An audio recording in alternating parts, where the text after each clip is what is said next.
Днешното видео искам да го посветя на вас, всички семейства, които се чудите всеки един ден през седмицата какво да сготвите. Знам, че това е проблем на не едно-две семейства. Много хора имат този проблем.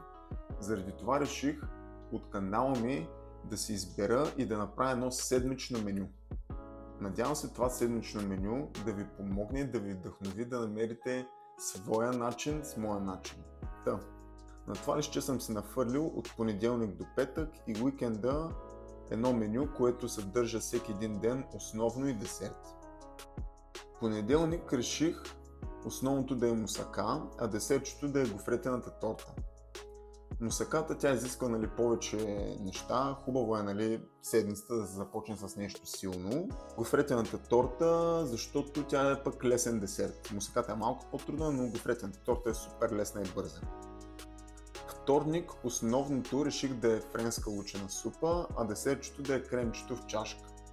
Френската лучена супа, понеже в мусаката има карамелизиран лук, който ако направите повече, директно карамелизирания лук влиза в френската лучена, а пък кремчето, което е нужно за гофретената торта, ако направите повече, може да го използвате и за кремчето в чашка, защото е абсолютно един и същ. Сряда основното кебаб, а десерта ягодовото десертче.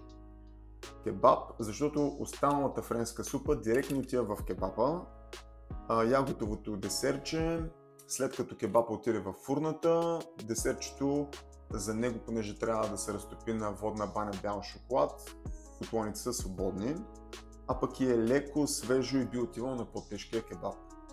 Четвъртък основното миш-маш, а десертчето суфлето. Миш-маш, защото трябва нещо вегетарианско, леко след тежкия кебаб. Понеже основното миш-маш се прави само на котлон, фурната е свободна за суфлето.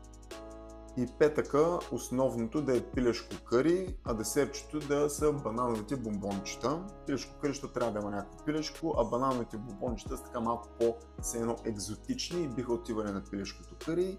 И за уикенда съм решил да ви предложа да си направите баницата с пестото и лютеница, руската салата, кекс и шкембе. Може да ми пишете в коментари, ако имате въпроси и някакви идеи, ще се радвам да ви помогна. Благодаря.